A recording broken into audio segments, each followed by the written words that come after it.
అమ్మ ఏం ఫీల్ ఉన్నది మామయ్య మనం చూస్తున్నట్టే ఉంది. మా జేజమ్మను మళ్ళీ జగనన్న రూలింగ్ లోకి వస్తారు. దీనికోసం వెయిట్ చేస్తాం. తట్టాబుట్టా సర్దుకొని పారిపోతాం అనుకుంటున్నావా? 9 గంటల పాటు పోలీసు విచారణ ఎదుర్కొన్న ఆయన ఎటువంటి ప్రశ్నలకు సమాధానం చెప్పి 9 గంటల పాటు ఒక మర్డర్ చేసిన వాళ్ళకి కూడా ఇన్ని గంటలు కొంచెం దూరం పోయి కూర్చోపో, అక్కడ కూర్చోపో. రాజారావు మని గతంలో ఏడాది క్రితం నాకు ఏంటిది మాకేంటి వ్యక్తిగా ఒక అడ్వకేట్ గా ఒక ప్రజలు ఏం చేస్తావు? రెడీ పెద్ద సమస్య వచ్చి పడిందే, ఇప్పుడు ఏం చేద్దాం? నేను మాట్లాడని మాటలు అలా అయితే ఫోటోలో నువ్వు ఉండవు కదా. అరే లోకేష్, అరే ఒక్క దెబ్బకు నాకౌట్ చేసి పడేస్తా.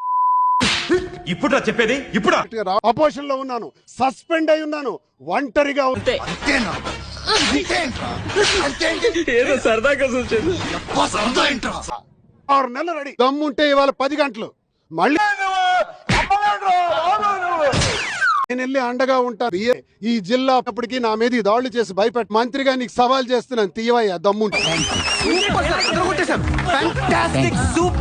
ఇంతకు అంతా అనుభవించారు, ఇంకా రెచ్చిపోతారు. దానికి 10 గంటలు నిర్బంధించారు అంటున్నారు. నేనేమైనా మతి స్థిమితం లేనోడు అనుకున్నా. భూదందాలు చేయలా, ఏది నోటుకొస్తే మాట్లాడక కూర్చోబెట్టి పచ్చి మంచినీళ్లు కూడా పనిచేసి రాత జిల్లాలో అలా రగరేసి చెప్తున్నా. జైల్లో ఉండడానికైనా సరే రక్కం చూపెట్టున్నాను. ఆకలితో అలమటించి ఎవరికైనా చూపించండి రా, వదిలేయకండి రా. ఎన్నికల్లో అబ్బా కొడుకులు నిర్ధారణ కంట్రోల్ ఎవరు సార్? వాడి పాపాను వాడు చేసిన పాపాలకి నేను పోయేటట్టున్నాను సార్. అని 9 గంటల పాటు ఈ వాదోపవాదంలో ఒక న్యాయస్థానంలో కూడా జరిగితే దువ్వాడ శ్రీనివాస్ పైపడిపోతాను అనుకున్నారు. అరుస్తున్నాడు భయ్యుడు, ఎదురు మాట్లాడుతున్నాడు. అయితే పాదయాత్ర దమ్ముంటే నువ్వు నిరూపించున్నాయి. నాకు 62 ముందా నిరూపించగలవా? బాలరాజు, ఏమిరా ఉపయోగం దేశానికి నీ వల్ల? ఏదన్నా పని చేసుకోరా బేవకు.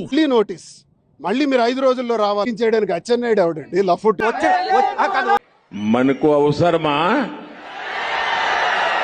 ఇంకా రెచ్చిపోతారు, ఇంకా ఉధృతం అవుతుంది. నన్ను కూడా ఇచ్చుకెళ్ళి ఒక ఆడదాన్ని నన్ను కూడా చూడకున్నా స్టేషన్ లో పెట్టి మీరే చూసి గిరిజన తాడిత పీడిత సిద్ధం.